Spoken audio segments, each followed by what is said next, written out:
تو اپنی بنان والے دا ادب نہیں کرتا؟ عمر نے شدید جھنجھلاہٹ محسوس کرتے ہوئے پہلو بدلا تھا۔ میں اس عورت کے لیے کیا مانگوں؟ میرے دعا کرنے سے اس کی زندگی میں کیا بہتری آ سکتی ہے؟ میں کوئی پاگل تو نہیں ہوں جو ایک ناممکن چیز مانگوں؟ جو ہر ناممکن نو ممکن کر سکتا ہے اس دا نا ہی اللہ ہے۔ تو ہاتھ اٹھا تے صحیح، جولی پھیلا تے صحیح، یقین کرنا سیکھ، شک تے وسوسے کو اپنے نیڑے نہ آنے دے۔ یہ تیرے دشمن ہیں، یہ دعا کو بے اثر کر دیتے ہیں۔ دعا فرشتے دے پر وانگ گوری ہونی چاہیے، شک دا ایک طبقہ بھی نہیں ہونا چاہیے اس تے۔ حکیم بیگم کھاٹ کے پائے پر ہاتھ سے وزن ڈالتے ہوئے اٹھ گئی اور جاتے ہوئے بے تاثر لہجے میں کہنے لگی، آج رات ایتھے رہ، آرام کر، کل تیری طبیعت بھلی ہو جائے تے لاہور چلے جانا۔ آوے دا سیک سہی، سخت سہی، پر اس دے بنا ایک چپنی بھی نہیں بن سکتی۔ گارے تے پکے ہوئے باسن دا فرق سمجھ۔ اگلے روز عصر کی نماز کے دوران اس کا دھیان بار بار بھٹک رہا تھا۔ اس کا ذہن مسلسل مسجد سے باہر کی دنیا میں اٹکا ہوا تھا۔ حکیم بیگم نے پھر اسے جانے کو نہیں کہا تھا۔ اس کے باوجود وہ جانتا تھا کہ اسے جانا ہی پڑے گا، بھلے اس کی مرضی ہو یا نہ ہو۔ امام صاحب نے السلام علیکم ورحمۃ اللہ کی صدا دی تو وہ چونک گیا۔ آخری رکعت تمام ہو گئی تھی اور اپنے تئیں وہ ابھی دوسری رکعت کے قادم میں تھا۔ اللہ کے گھر میں بھی مجھے سکون نہیں تو پھر دنیا میں ایسی کون سی جگہ بچتی ہے جہاں جا کر میرا اضطراب تھم جائے؟ وہ ذہنی پراگندگی کی انتہا پر تھا۔ دعا کے لیے ہاتھ پھیلاتے ہوئے تصور میں آپا کا وجود آ گیا تو شاید حکیم بیگم کی باتوں کا اثر تھا کہ عمر نے اس کی خاطر دعا کرنے کی نیت کی۔ بہت دیر تک وہ کوئی موضوع الفاظ تلاش کرتا رہا، لیکن اسے کچھ نہ سوجا۔ اس کے لیے بھلا میں کیا مانگ سکتا ہوں؟ میرے دعا کرنے سے کیا ہوگا؟ وہ بدل جائے گی یا اس کے لیے میرا دل بدل جائے گا؟ بے جی تو عام انسانوں سے اوپر کے درجے کی باتیں کرتی ہے، اس کی اپنی ہی فلسفی ہے، دلیل اور منطق کو وہ مانتی ہی نہیں۔ میں اس کی طرح دعا نہیں مانگ سکتا۔ جب کوئی بدلاؤ آنا ممکن ہی نہیں تو میں کیوں دعا مانگوں؟ اس کے ہاتھ بے چان ہو کر ہوا میں تیر گئے۔ اس نے محراب کے اوپر نصب گھڑیال میں وقت دیکھا تھا۔ لاہور جانے والی بس کے اڈے سے نکلنے میں تقریباً آدھا گھنٹہ باقی تھا۔ گھر آ کر اس نے حکیم بیگم سے اجازت لی اور لاری اڈے کی جانب چل دیا۔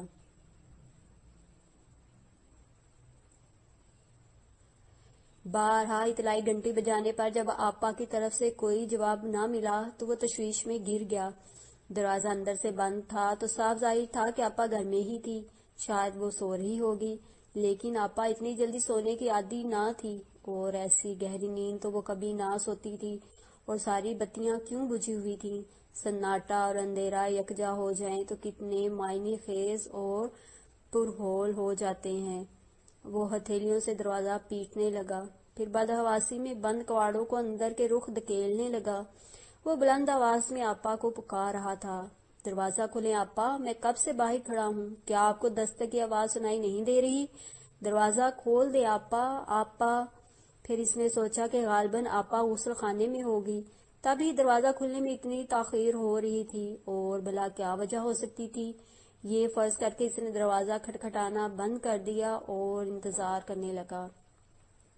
بہت وقت بیت جانے پر بھی جب گھر میں چھایا ہوا سکوت نہیں ٹوٹا تو اس کی تشویش اندیشوں میں بدلنے لگی۔ چند مزید آوازیں دینے کے بعد الٹے قدموں پیچھے ہٹتے ہوئے دیوار سے دور ہو گیا اور پھر تیزی سے دوڑتے ہوئے جب دیوار کے نزدیک پہنچا تو ٹھوکر مارنے کے انداز میں ایک پاؤں دیوار پر مارا۔ اس کی مدد سے اس جسم کا بوجھ اوپر دھکیلا اور منڈیر پر ہاتھ جما دیے۔ 9 فٹ اونچی دیوار سے جست لگا کر وہ صحن میں اتر گیا تھا۔ گاڑی تاریکی میں اندھوں کی طرح ٹٹولتے ہوئے وہ برآمدے میں آیا۔ صحن اور برآمدے کی بتیاں جلائیں اور بے قراری سے آپا کے کمرے کی طرف نگاہ اٹھائی۔ دروازہ نصف سے زائد کھلا ہوا تھا۔ کیا آپ سو رہی ہیں؟ سب ٹھیک تو ہے نا آپا؟ آپ جواب کیوں نہیں دیتی؟ کمرے کی جانب اٹھتے ہوئے اس کے قدم جانے کیوں اتنے وزنی ہو گئے تھے کہ چلتے ہوئے وہ پاؤں گھسیٹ رہا تھا۔ کمرے کی بتی روشن کرنے پر جس پہلی چیز پہ اس کی نظر پڑی وہ آپا کے پاؤں کا تلوا تھا، جو اتنا سفید تھا کہ سنگ مرمر کا ٹکڑا معلوم ہوتا تھا۔ پھر اسے خون کے چھینٹے دکھائی دیے تھے۔ اس کے اعضاء بھربھری ریت میں ڈل گئے۔ بلب کی روشنی سے ناکافی محسوس ہونے لگی تھی۔ آپا کارنس کے نیچے دیوار کی جڑ میں آڑی لیٹی تھی اور جا بجا منجمد خون کے لوتھڑے دیوار اور فرش سے چمٹے تھے۔ آپا کا چہرہ جو انتہائی زرد تھا اور بعض جگہوں پر نیلگوں ہو رہا تھا، چھت کی سمت اٹھا ہوا تھا۔ عمر نے اسے آواز دینا چاہی اور گھگھا کر رہ گیا۔ وہ جانتا تھا کہ ایسی رنگت والے چہروں کو آوازوں سے کوئی سروکار نہیں تھا۔ جب گاؤں کے بہشتی کے بیٹے کا بازو گھاس کترنے والے ٹوکے میں آ کر کٹ گیا تھا تو اس کا چہرہ بھی ایسا ہی دکھائی دیتا تھا۔ اس کی ماں اور بہنیں کھاڑ کے گرد جمع ہو کر کیسے گلے پھاڑ کر اسے پکارتی تھیں۔ ان کی چیخوں سے سننے والوں کے کانوں کے پردے پھٹے جاتے تھے، مگر اس نلاہٹ زدہ پیلے چہرے والے لڑکے پر ذرا بھی تو اثر نہ ہوتا تھا۔ یہ سب جانتے ہوئے بھی عمر نے آپا کو جھنجھوڑنا شروع کر دیا۔ ایسے موقعوں پر نبض محسوس کی جاتی ہے، دھڑکن اور سانس کی آمد و رفت پر دھیان دیا جاتا ہے۔ اگر اس کے حواس قائم ہوتے تو شاید ان میں سے کوئی بات اسے سجائی دے جاتی۔ وہ تو اتنا تعین بھی نہ کر پا رہا تھا کہ آپا کے بدن پر زخم کہاں کہاں آئے تھے۔ پھر جانے کیسے اسے ریسکیو سروس والوں کا خیال آ گیا۔ ٹیلی فون پر گھر کا پتہ لکھواتے ہوئے اس نے آپریٹر سے جلدی ایمبولینس بھجوانے کی التجا کی تھی۔ آپا کے پاس فرش پر بیٹھ کر وہ ایمبولینس کا انتظار کرنے لگا۔ اپنی پوری زندگی میں اس نے کسی شے کا اتنی بے صبری سے انتظار نہیں کیا ہوگا۔ اس کے پیروں کے بیچ فرش پر وہ ٹائم پیس پڑا تھا جو عموماً کارنس پر دھرا رہتا تھا۔ اسے فون کیے ہوئے اندازاً 5 منٹ گزر چکے تھے۔ اضطراری کیفیت میں ہاتھ بڑھا کر اس نے ٹائم پیس اٹھا لیا تھا۔ اس کا شیشہ ٹوٹا ہوا تھا اور سوئیاں ساکت تھیں۔ شاید وہ کارنس سے نیچے گرا تھا اور دھچکے کی وجہ سے بند ہو گیا تھا۔ اسے واپس زمین پر رکھتے ہوئے عمر کی نظریں دوبارہ رکی ہوئی سوئیاں میں الجھی تھیں۔ 4:06 کا وقت اس گھڑی میں تھما ہوا تھا۔ اس کی سانس رک گئی۔ چند گھنٹوں قبل عین اسی وقت اس نے آپا کے لیے دعا کرنے کا ارادہ ترک کیا تھا۔ تب مسجد کے گھڑیال میں بالکل یہی وقت تھا۔ اسے لگا وہ خون آپا کے جسم سے نہیں، اس کے اپنے جسم سے بہا تھا۔ اس سرد کمرے میں جہاں موسم کی خنکی کے ساتھ موت کی ٹھنڈک بھی تھی، وہ پسینے میں نہایا ہوا تھا۔ یہ تصور کرنا مشکل نہیں تھا کہ ٹائم پیس آپا کا ہاتھ لگنے سے گرا ہوگا، اور شاید ایسا تب ہوا ہوگا جب اس پر جان نکلنے کی تکلیف طاری ہوئی ہوگی۔ تو کیا اس کی دعا آپا کا مقدر بدل سکتی تھی؟ اگر وہ اللہ سے آپا کے لیے عافیت مانگتا تو کیا وہ دے دیتا؟ کیا اسے یہ منظر دیکھنے کو نہ ملتا جو وہ اب دیکھ رہا تھا؟ حکیم بیگم نے 20 سال آمنہ کی اولاد کے لیے دعا مانگی تھی، اور ایک پر بھی بے یقین نہ ہوئی تھی کہ اس کی دعا قبول نہ ہوگی، اور وہ 20 سیکنڈ بھی شک میں مبتلا ہوئے بغیر نہ رہ سکا تھا۔ اسے تو ہاتھ اٹھانے سے قبل ہی اپنی دعا کے رد ہو جانے کا یقین تھا۔ آپا کے ٹھنڈے اور اکڑے ہوئے خون آلود ہاتھ کو اپنے ہاتھوں میں لے کر وہ خلا میں گھومنے لگا تھا۔ رات گئے گرانٹ گھر آیا تو صوفیہ بھی جاگ رہی تھی۔ فرش پر بچھے گدیلے پر کونی کے بل نیم دراز وہ خود فراموشی کے عالم میں تھی۔ دروازہ کھلنے کی آہٹ اور گرانٹ کے قدموں کی چاپ نے بھی اسے چونکایا نہیں۔ اس کے سامنے ایک پلیٹ ڈھکی ہوئی رکھی تھی۔ اس کے بائیں ہاتھ کی انگلیوں میں ایک چمچ بھی اٹکا تھا، مگر شاید اس نے ابھی کھانا شروع نہیں کیا تھا۔ گرانٹ نے کوٹ اتار کر صوفے پر پھینکتے ہوئے صوفیہ اور اس کے قریب رکھی پلیٹ کو ایک نظر دیکھا تھا۔ اب تک تمہیں سو جانا چاہیے تھا۔ دوپہر تک آنکھ نہیں کھلتی تمہاری۔ اپنی زندگی میں تھوڑی تنظیم لاؤ، کیوں جاگ رہی ہو؟ نیند نہیں آ رہی؟ تمہارے پاس سلیپنگ پلز ہیں تو مجھے دے دو۔ کئی راتوں سے مجھے بالکل نیند نہیں آتی۔ صوفیہ نے یوں ہی لیٹے لیٹے کہا۔ ہرگز نہیں، یہ تمہاری عمر ہے سلیپنگ پلز لینے کی۔ ایک بار ان خرافات میں پڑ جاؤ تو جان چھڑانا مشکل ہو جاتا ہے۔ میں نے کئی بار منع کیا ہے کہ سارا دن ٹی وی پر الم غلم پروگرام مت دیکھا کرو۔ یہ میڈیا والے نوجوانوں میں مایوسی اور ذہنی انتشار بانٹ رہے ہیں۔ تم پر میری کسی بات کا اثر کیوں نہیں ہوتا؟ چلو اٹھو یہاں سے، جا کر اپنے بستر پر لیٹو اور سونے کی کوشش کرو۔ گرانٹ نے کوٹ کی طرح ٹائی بھی صوفے پر اچھال دی تھی۔ اور تم اس وقت کیوں کھا رہی ہو؟ اس کی توجہ انچھوئی پلیٹ پر مرکوز ہوئی۔ کھانے کی صرف ایک ہی وجہ ہوتی ہے جو تمہیں بھی معلوم ہے۔ صوفیہ نے پلیٹ اٹھا کر کچن کی طرف جاتے ہوئے کہا، تمہارے کسی کام کا کوئی معمول ہو تو تم پر یوں قنوطیت نہ چھائی رہا کریں۔ تمہارے شب و روز شدید بد نظمی میں گزر رہے ہیں۔ ٹھہرو ذرا ایک منٹ۔ اسے ٹوکری میں پلیٹ انداتے دیکھ کر گرانٹ تیزی سے اس کے پیچھے آیا۔ کہیں تم پورک تو نہیں کھانے والی تھی؟ میرے آنے پر تم نے کھانا ضائع کیوں کر دیا جبکہ تم کہہ رہی ہو کہ تمہیں بھوک لگی ہے؟ وہ ٹوکری اٹھا کر اس کے مشمولات کا بنظر غائر جائزہ لینے لگا۔ مجھے ایسا محسوس ہوا تھا کہ مجھے بھوک لگی ہے، تو پھر کھایا کیوں نہیں؟ میری بھوک کھائے بنا ہی ختم ہو گئی۔ شاید مجھے بھوک تھی ہی نہیں، بس بھوک کا احساس ہوا تھا۔ صوفیہ نے ٹوکری اس سے لے کر نیچے رکھ دی۔ میں پورک نہیں کھاتی، میں کسی بھی طرح کا گوشت نہیں کھاتی، تم خوب جانتے ہو، میں ویجیٹیرین ہوں۔ گرانٹ کی آنکھوں میں خالی پن تیرنے لگا۔ وہ ہتھیلی سے ماتھے کی جلد کو رگڑ رہا تھا۔ ہاں، یہ بات تو مجھے معلوم ہے، جانے کیوں ذہن سے نکل گئی۔ ان دنوں میں بہت تھکا تھکا سا رہتا ہوں، میرے دماغ میں سوئیاں سی چبھتی ہیں، مجھے کیا ہو رہا ہے؟ آج صبح مجھے یہ یاد نہیں آ رہا تھا کہ میں اپنے کمرے میں ہوں یا پتہ نہیں، کچھ عجیب سی بات اٹکی تھی سوچ میں۔ کیا سوچ رہا تھا میں کہ رائٹنگ ٹیبل میرے بستر کے دائیں طرف رکھی ہے یا بائیں طرف، اور مجھے یاد نہیں آ رہا تھا۔ شاید یہی بات تھی یا کسی اور شے میں الجھ گیا تھا۔ کچن سے باہر آتے ہوئے وہ گویا اپنے آپ سے مخاطب تھا۔ پھر اس کی نظر صوفیہ پر پڑی جو سنک میں پلیٹ دھو رہی تھی تو بولا، آج میں پولیس اسٹیشن گیا تھا، حالانکہ مجھے بتا دیا گیا تھا کہ اس معاملے میں تمہاری شمولیت خارج از امکان قرار دی جا چکی ہے، پھر بھی میری تسلی نہیں ہوئی۔ میں خود ان لوگوں سے مل کر اطمینان کرنا چاہتا تھا۔ خدا کا شکر ہے کہ اتنی بڑی مصیبت ٹل گئی۔ ایک موقع پر تو مجھے یقین ہو چلا تھا کہ وہ تمہیں ملوث کر کے چھوڑیں گے، اور ویسا کرنے میں کامیاب بھی ہو جاتے اگر خدا انہیں روک نہ دیتا۔ میں نے تمہارے لیے دعا کی تھی۔ بعض مسائل کا دعا کے سوا کوئی حل نہیں ہوتا۔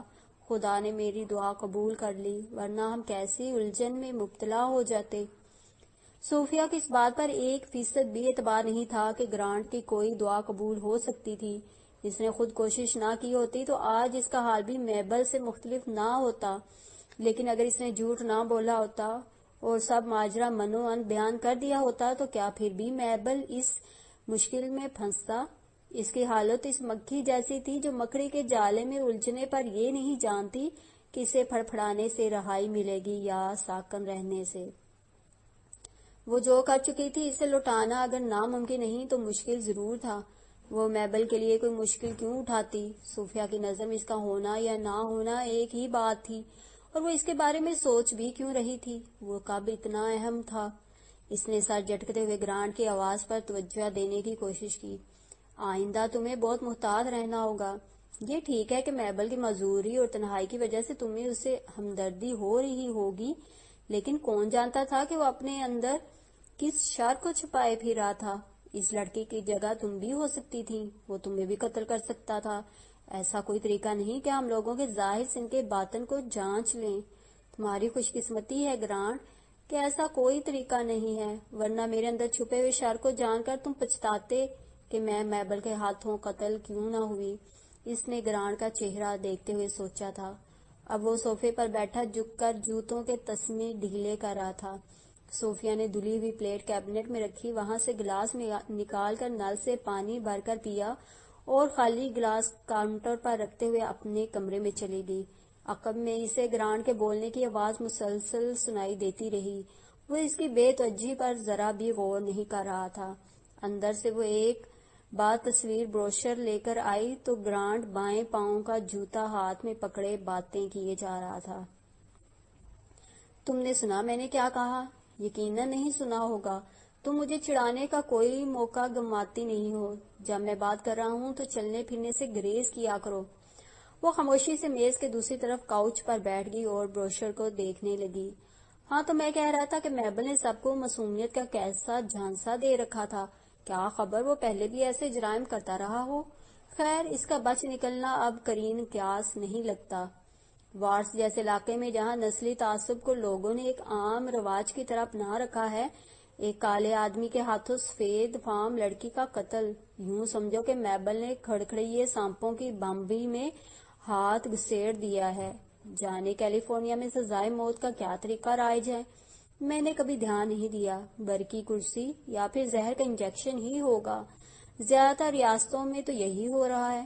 تمہیں پتا ہی ہوگا کہ وہ لڑکی ایک گینگسٹر کی بہن تھی۔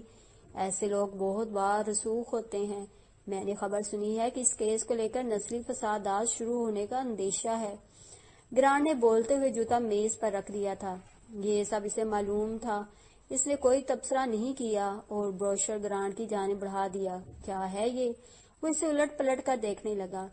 یہ ایک پیزا پارلر ہے، میں یہاں ملازمت کرنا چاہتی ہوں بطور ویٹرس۔ تنخواہ معقول ہے اور کام کے اوقات بھی زیادہ برے نہیں۔ گرانٹ نے اسے گور کر دیکھا اور بروشر کو میز پر پٹخ دیا۔ تمہیں اس گھر کے اندر سکون سے رہتے ہوئے کیا تکلیف ہوتی ہے؟ میں اپنی خراب صحت کے باوجود اتنے جتن کیوں کرتا ہوں؟ صرف اس لیے کہ تمہیں باہر کی دنیا سے بچائے رکھوں۔ میرا صبر آزمانے کے نت نئے گر ایجاد نہ کیا کرو۔ اس ویٹرس کا یونیفارم دیکھا ہے تم نے؟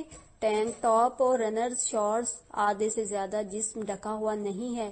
اس نے بروشر اٹھا کر صوفیہ کی آنکھوں کے قریب کیا، جس کے ایک کونے میں خوبصورت مسکراہٹ اور دلکش ٹانگوں والی لڑکی پیزا کی ٹرے اٹھائے کھڑی تھی۔ خدا ایسا حلیہ پسند کرتا ہے کیا؟ یہ پیزا پارلر کسی بروتھل سے کم نہیں۔ گاہکوں کو لبھانے کے لیے انہوں نے اپنی لڑکیوں کی وضاحت ایسی بنا رکھی ہے۔ کسی کو پیزا کھلانے کے لیے آدھا ننگا ہونے کی کیا تک ہے؟ بتاؤ مجھے۔ وہ مشتعل ہو گیا۔ یہ موسم گرما کا یونیفارم ہے، میں صرف مارچ تک وہاں کام کروں گی۔ میرا وقت آسانی سے گزر جائے گا، اب میں اسکول بھی تو نہیں جاتی۔ موسم کا اس بات سے کوئی لینا دینا نہیں ہے، سارا مسئلہ تو ماحول کا ہے۔ تم وہاں بد تہذیب مردوں کو شراب پیش کیا کرو گی، تمہاری عقل کو کیا ہوا ہے؟ میں اس بارے میں ایک لفظ نہیں سنوں گا۔ گرانٹ کے اشتعال میں اضافہ ہوا تھا۔ لیکن وہ ایک پیزا پارلر ہے، کوئی بار تو نہیں؟ کون سا ایسا پیزا پارلر ہے جہاں بیئر اور وائن مہیا نہیں ہوتی؟ کیا ان میں الکوہل نہیں ہوتا؟ اس نے میز پر زور سے ہاتھ مارا۔ مجھے تو تم پر بھی اعتبار نہیں کہ آزادی ملنے پر تم وہ سب نہیں کر گزرو گی جس سے میں نے اب تک تمہیں روک رکھا ہے۔ میں جانتا نہیں کیا کہ تمہاری عمر کی لڑکیوں کی رگوں میں خون کی جگہ شر بہتا ہے۔ ایسی راہیں تمہیں شیطان دکھا رہا ہے، اس کی آواز پر کان نہ دھرو۔ لہجے کی سختی نے صوفیہ پر کوئی اثر نہ ڈالا۔ تم اس تعارفی کتابچے کو پڑھ کر فیصلہ کرو کہ شرائط اور ضوابط کتنے مناسب اور قابل قبول ہیں۔ میں 1-2 روز میں وہاں انٹرویو دینے جاؤں گی۔ گرانٹ نے بروشر کو 2 لخت کر کے ہوا میں اچھال دیا۔ میرے ساتھ بحث نہ کرو، مجھے اور غصہ مت دلاؤ، ورنہ تمہیں اچھی طرح معلوم ہے کہ میں تمہیں کھڑے کھڑے اس گھر سے بے دخل کرنے کا اختیار رکھتا ہوں اور کوئی بھی میری اس اقدام کی مخالفت نہیں کر سکتا۔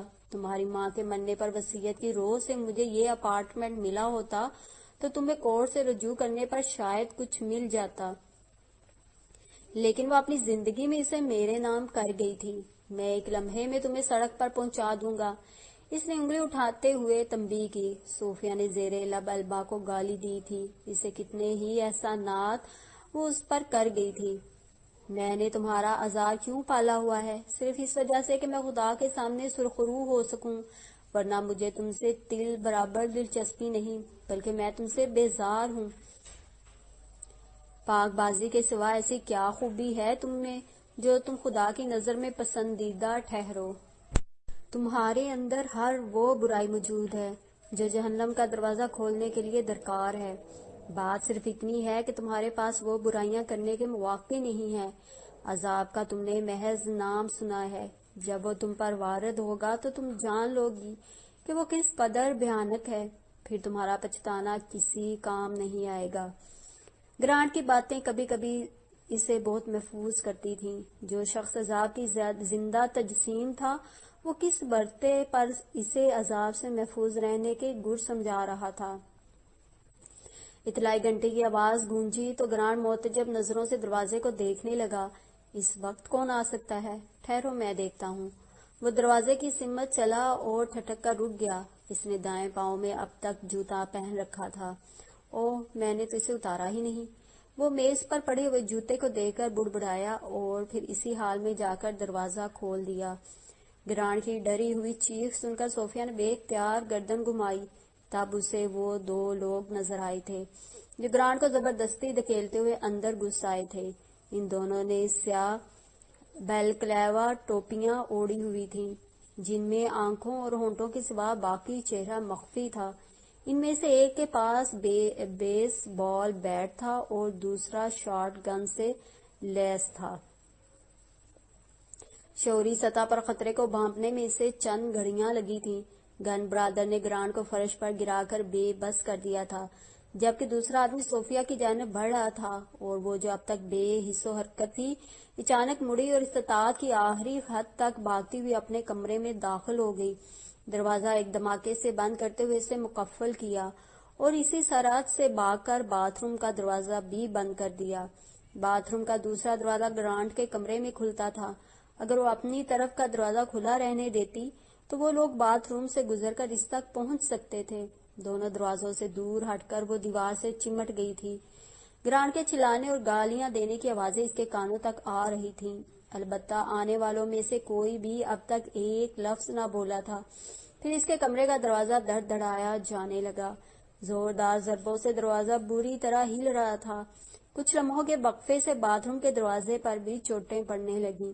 وہ سمٹ کر انتہائی کونے میں دبک گئی اور ڈوبتے ہوئے دل سے امید کرنے لگی کہ وہ لوگ دروازہ کھولنے میں کامیاب نہیں ہو سکیں گے، لیکن اندر سے بخوبی آگاہ تھی کہ جو لوگ اتنی تیاری کر کے آئے تھے وہ ایک بند دروازے جیسی معمولی رکاوٹ کو اپنے رستے میں حائل نہیں ہونے دیں گے۔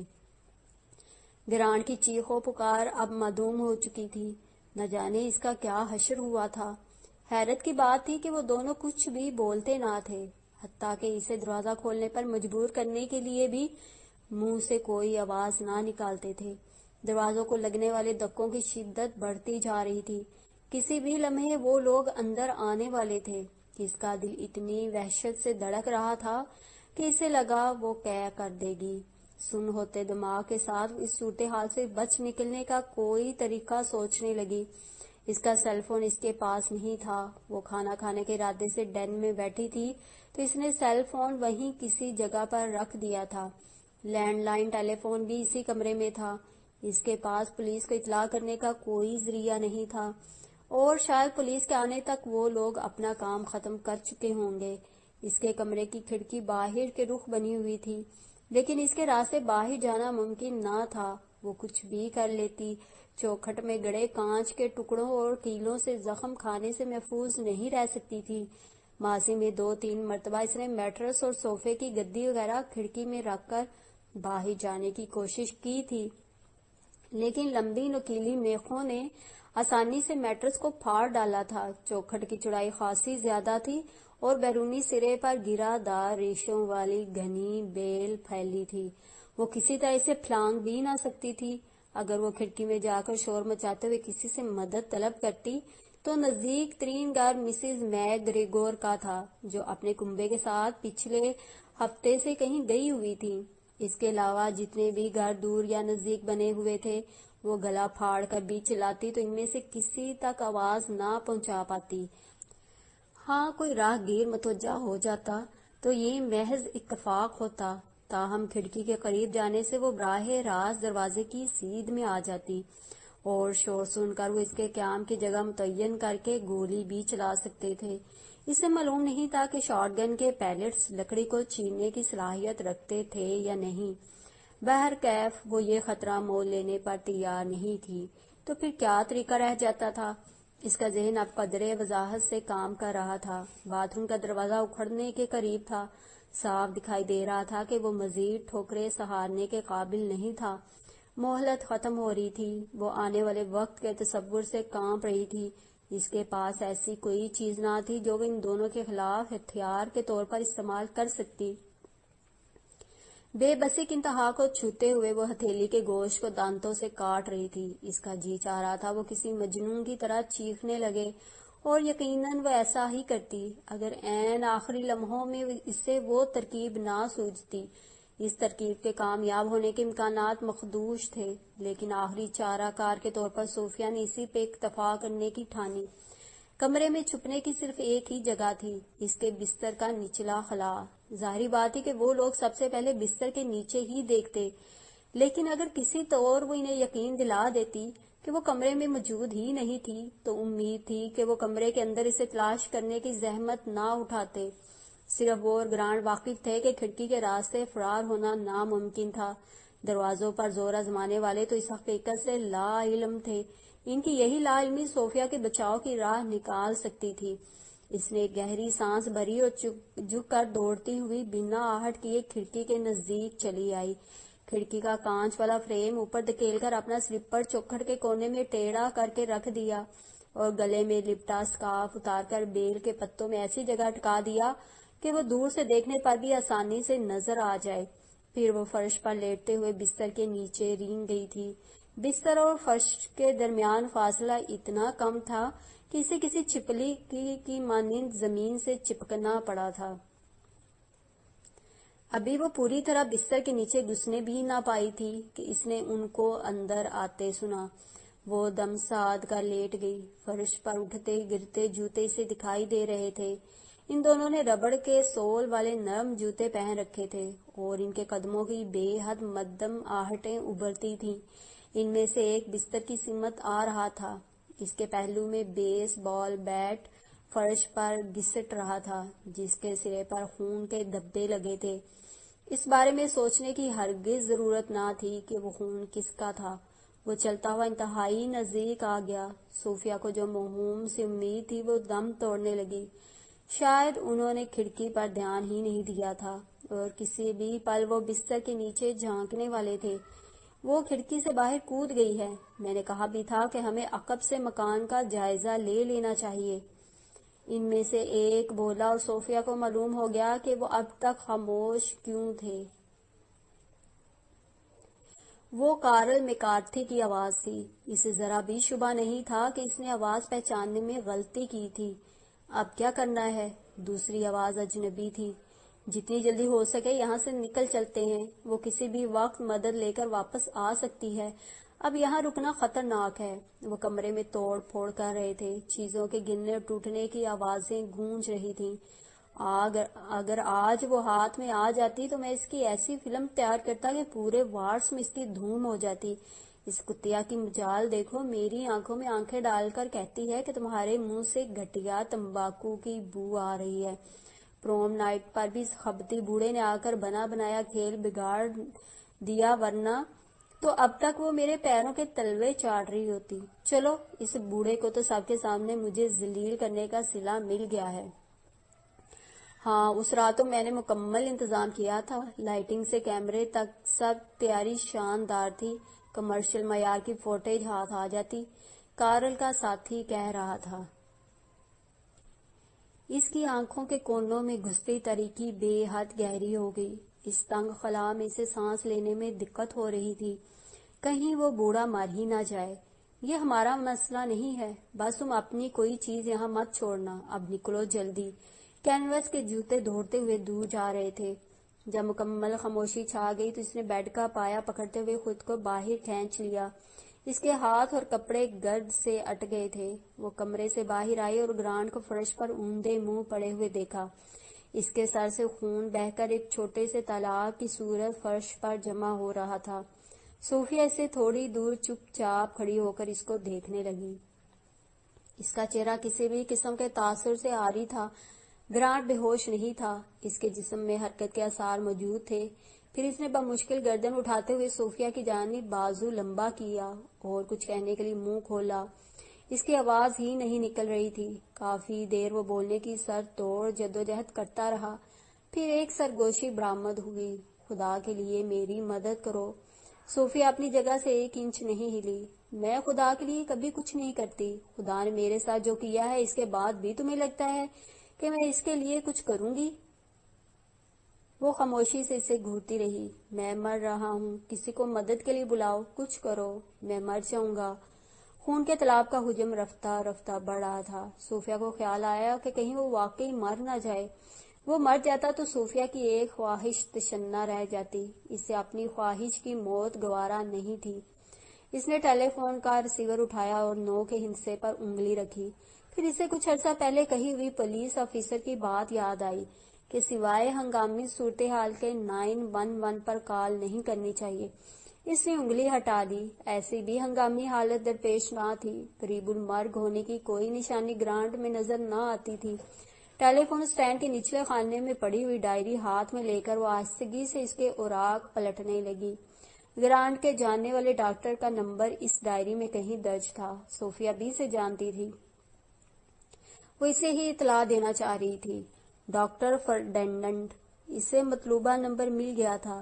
گرانٹ کا جسم اب دھیرے دھیرے لرز رہا تھا اور اس کے ہونٹوں کے گوشے سے رال بہنے لگی تھی۔ صوفیہ یوں رک رک کر ڈاکٹر فرڈینڈ کا نمبر ملانے لگی جیسے ماضی میں کبھی سے ٹیلی فون نمبر استعمال کرنے کا تجربہ نہ ہوا ہو۔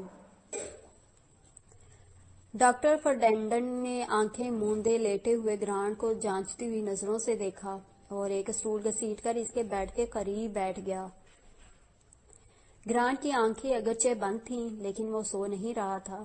ابھی کچھ دیر قبل جب ڈاکٹر فرڈینڈ اپنے ساتھی ڈاکٹر کے ساتھ اس کی حالت کے بارے میں تبادلہ خیال کر رہا تھا تو اس نے آنکھیں کھول کر متعدد بار ان دونوں کو دیکھا تھا۔ یقیناً وہ شدید نکاہت محسوس کر رہا تھا اور شاید خوفزدہ بھی ہو۔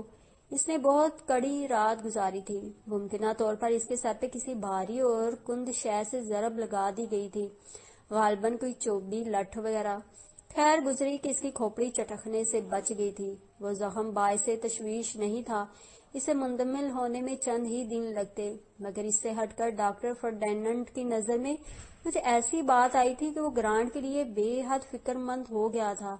اس کی کلائیوں، پنڈلیوں اور چھاتی پر بے شمار نلاہٹ مائل سرخ غبار ایک ڈاکٹر کے دماغ میں خطرے کی گھنٹی بجانے کا قوی موجب تھے۔ گرانٹ اور اس کی برسوں سے آشنائی تھی، گو ان کے درمیان تعلقات کبھی بھی زیادہ دوستانہ نہیں رہے تھے، پھر بھی ان میں ایک خاص ربط تھا۔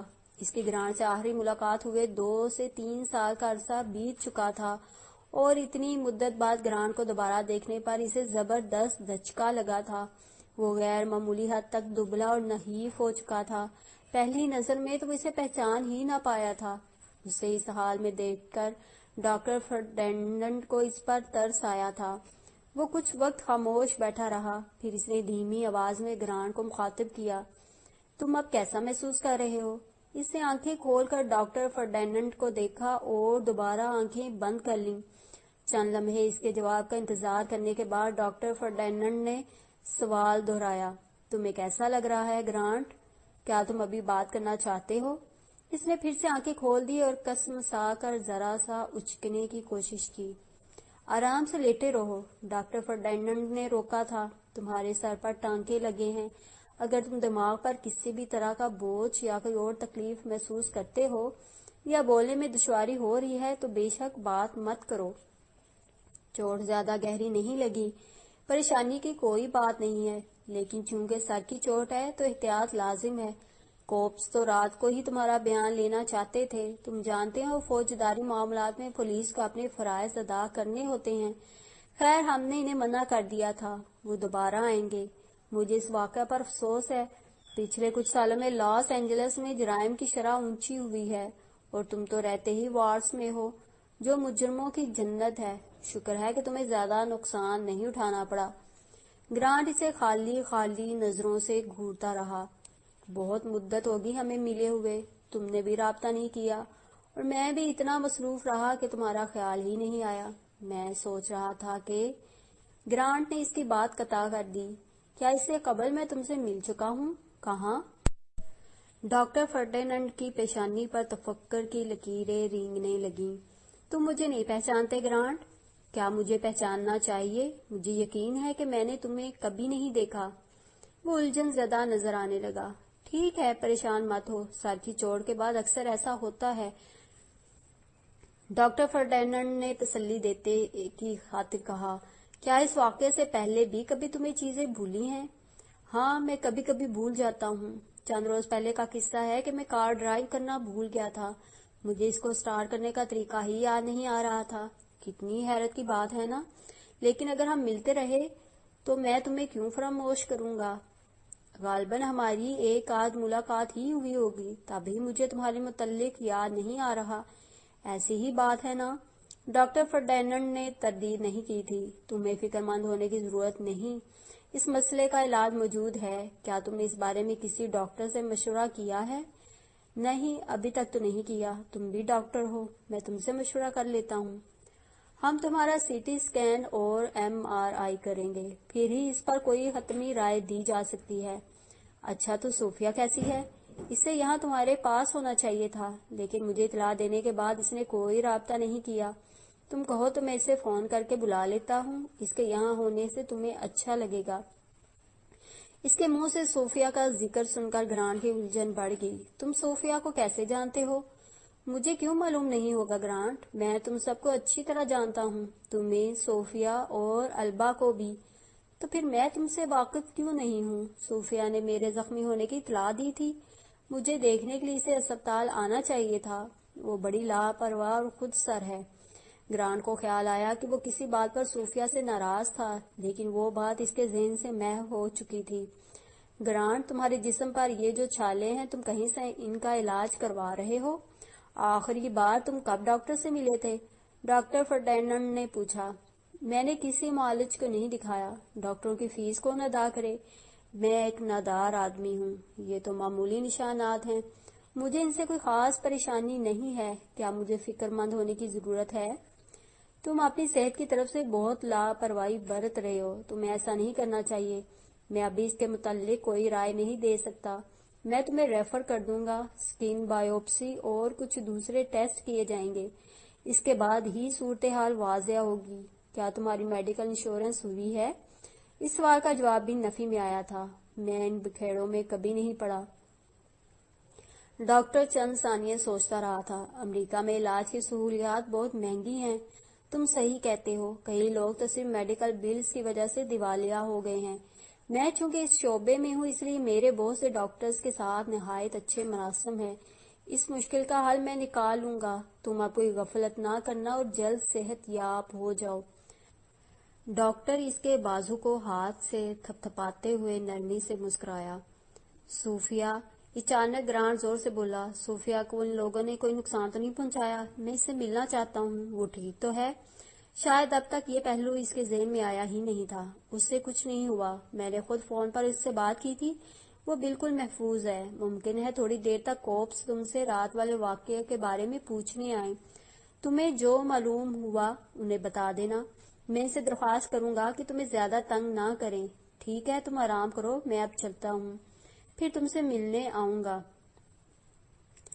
ڈاکٹر اٹھ کر جانے لگا تو گرانٹ نے اسے آواز دی، تم نے بتایا ہی نہیں کہ تم کون ہو، مجھے یاد دلانے کی کوشش تو کرو، میں بڑی الجھن محسوس کر رہا ہوں۔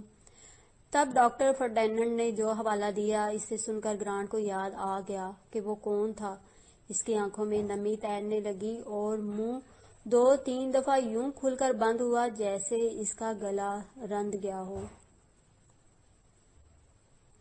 جاڑے کی نعت وہاں دھوپ سکھ چین اور املتاس کے پتوں میں دبک کر بیٹھی تھی، اس کا عکس پتھریلی روشوں اور گھاس بھرے میدان پر اترتے ہوئے غیر شفاف ہو جاتا تھا۔ اس بیمار دھوپ نے اسپتال کے در و دیوار پر اداسی مل دی تھی۔ اسپتال کے برآمدوں میں بیٹھے ہوئے اور چلنے پھرنے والے لوگوں کے چہرے ملول تھے، ان میں سے بعض مریض تھے اور بعض مریضوں کے لواحقین یا تیماردار تھے، ہر ایک کسی نہ کسی طرح کی پریشانی کا شکار تھا۔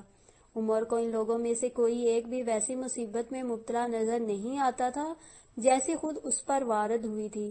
مایوسی، شرمندگی، پچھتاوا، تعصب، بے کلی، کیا تھا جو وہ محسوس نہیں کر رہا تھا؟ جلتی ہوئی آنکھوں پر انگلیوں کی پوریں پھیرتے ہوئے اس نے پاس بیٹھی حکیم بیگم کو دیکھا تھا۔ وہ سنگی بینچ کی پشت سے سر ٹیکے آنکھیں موند کر کوئی دعا مانگ رہی تھی۔ اس کی آواز ایک مدھم بڑبڑاہٹ سے زیادہ نہ تھی، اس لیے عمر اس کے الفاظ وضاحت سے سن نہیں پا رہا تھا۔ اس وقت وہ گھاس کے اس میدان میں موجود تھے جو اسپتال کی مرکزی عمارت کے دائیں پہلو میں کسی سبز غالیچے کی مانند بچھا تھا اور جس میں جا بجا سایہ دار درختوں تلے پتھریلی نشستیں نصب تھیں۔ 3 دن سے پرنیا اس اسپتال میں زیر علاج تھی۔ چند گھنٹے انٹینسیو کیئر یونٹ میں رکھنے کے بعد اسے وارڈ میں منتقل کر دیا گیا تھا۔ کلائیوں کے زخموں کی جراحت ہو چکی تھی اور اب اس کی زندگی کو کوئی خطرہ لاحق نہیں تھا۔ البتہ خون کی شدید کمی کے پیش نظر اسے خون فراہم کیا جا رہا تھا اور 1-2 روز میں اسپتال سے فراغت کی امید تھی۔ چند منٹ قبل وارڈ میں معمول کی صفائی کا آغاز ہونے لگا تو مریضوں کے تیمارداروں کو وارڈ سے باہر جانے کی ہدایت کی گئی، لہٰذا وہ اور حکیم بیگم لان میں آ کر بیٹھے تھے۔ اس کی نظروں کے ارتکاز کو محسوس کر کے حکیم بیگم نے آنکھیں کھول دی تھیں۔ چند لمحے وہ خاموشی سے اسے دیکھتی رہی، پھر نرم لہجے میں بولی، کاکا تو نے ایک واری بھی اپنی ماں سے بات نہیں کی، اس دا حال نہیں پوچھا، تو 2 لفظ معافی دے بول دے، اس دا روح راضی ہو جائے گا، تیرا بھی جی ہولا ہوگا۔ ہن چپ رہن دا ویلا نہیں، سینے دا ڈھکن کھول دے، اندر بھی ہواڑ کو باہر نکلن دے۔ بے جی میں آپا کا سامنا نہیں کر سکتا، مجھ سے کچھ بولا ہی نہیں جاتا، مجھے تو یہ بھی نہیں پتا کہ مجھے بولنا کیا ہے، جانے کچھ بولنا بھی ہے یا نہیں، اس نے شکستہ آواز میں کہا۔ میرا سدائی پتر، جے تو اس نو مندے لفظ بول سکتا ہے تے چنگے بول کہنے میں کی اوکھیائی ہے، تو ہمت کر، جے گرا لگ جائے تے داغا توڑن تو پہلا گرا کھولن دا چارہ ضروری کرنا چاہیے۔ وہ جب سے لاہور آئی تھی مسلسل عمر کو پنیا کی جانب پیش قدمی کرنے پر آمادہ کرنے میں جھٹی ہوئی تھی۔ عمر نے اس کی تکرار سے اکتا کر دانستہ موضوع بدل دیا۔ اگلے منگل کو میں امریکہ چلا جاؤں گا تو آپا اکیلی ہو جائے گی، جب تک اس کی طبیعت پوری طرح ٹھیک نہ ہو تو اس کے پاس رہنا، شاید وہ تیری مدد لینے سے انکار کرے اور تجھے واپس گاؤں جانے کو کہے، پر تو پرواہ نہ کرنا، وہ چند دن اپنے دونوں ہاتھوں سے کوئی کام نہیں دے سکے گی، چھوٹی سے چھوٹی ضرورت پوری کرنے کے لیے اسے کسی دوسرے کی مدد درکار ہوگی، تو اس کے ساتھ رہے گی تو مجھے اطمینان رہے گا۔ اس کے امریکہ جانے کے ذکر پر ہمیشہ حکیم بیگم کبیدہ خاطر ہوتی تھی، اب بھی یہ تذکرہ اسے دکھی کر گیا۔ تجھے اس دی فکر ہے تے امریکہ جاتا کیوں ہے؟ ارادہ توڑ دے، ایتھے رہ کے اس دی سیوا کر۔ عمر نے اس کے چہرے سے نظر ہٹا لی۔ تو جانتی ہے میں پڑھائی کرنے امریکہ جا رہا ہوں، سب طے ہو چکا ہے، میں ارادہ بدل نہیں سکتا، میرا جانا ضروری ہے۔ جو زیادہ ضروری کام ہے وہ کرتا نہیں تو، پڑھائی دا پج نہ لا، مجھے بالڑی نہ سمجھ، تو نس کے جا رہا ہے، تیرے لک جان دی صلاح ہے، اکھا میٹ کے بل جان دا ارادہ ہے۔ کچھ دیر تک عمر سے کوئی جواب نہ بن پڑا، وہ خاموشی سے ہاتھوں کو کھولتا اور بند کرتا رہا، پھر اس نے حکیم بیگم کی طرف رخ کیے بغیر کہا، میرا یہاں رکنا بے فائدہ ہوگا، میں آپا کی دیکھ بھال صحیح طرح سے کر ہی نہیں پاؤں گا، ایک عورت ہونے کے ناطے تیری موجودگی اس کے لیے زیادہ آرام دہ ہوگی، مجھ سے کوئی کام کہتے ہوئے وہ یقیناً جھجکے گی۔ وہ کوئی عورت نہیں ہے، تیری ماں ہے بیبا۔ حکیم بیگم کے لہجے میں ناراضی تھی۔ بے جی میں کوئی ہمیشہ کے لیے تھوڑی جا رہا ہوں، کچھ ہی مہینوں کی بات ہے، پھر تو مجھے لوٹ ہی آنا ہے۔ تو پرت کے نہ آیا تے میں رو رو کے مر جاؤں گی، میرا ہاواں نال پنڈ دے سارے رکھ کملا جان گے۔ اسے حکیم بیگم کی بھیگی ہوئی سرگوشی سنائی دی۔ اس نے جواب میں کوئی تسلی نہیں دی تھی۔ اس وقت اندر پھیلے خلا میں لفظ ڈھونڈنا دنیا کا سب سے مشکل کام تھا۔ وہ دونوں اٹھ کر اندر وارڈ میں جانے کا ارادہ ہی کر رہے تھے کہ عمر نے شوکت صاحب کو بینچ کے نزدیک آتے ہوئے دیکھا۔ ذرا دور ٹھہر کر کھڑے کھڑے انہوں نے رسماً حال احوال دریافت کیا اور عمر کو اپنے ساتھ آنے کو کہا۔ بیٹا تم ذرا علیحدگی میں میری بات سن لو گے؟ میں کل رات بھی آیا تھا مگر تم ڈاکٹر صاحب سے ملنے گئے ہوئے تھے تو ہماری بات نہ ہو سکی۔ ایک لہجے کی ہچکچاہٹ کے بعد عمر نے اس بات میں سر ہلایا اور اٹھ کر ان کے ہمراہ لان کے ایک کم چہل پہل والے گوشے کی طرف چل پڑا۔ اس شخص کو دیکھتے ہی اس پر نفرت کا ایسا طاقتور غلبہ ہوتا تھا کہ خود پر قابو رکھنا کٹھن ہو جاتا تھا۔ وہ کچھ اپنی فطری نرم دلی اور کچھ حالات کی مسلط کردہ مصلحت کے ہاتھوں بے بس تھا، ورنہ اسے کوئی ذک پہنچا کر ہی دم لیتا۔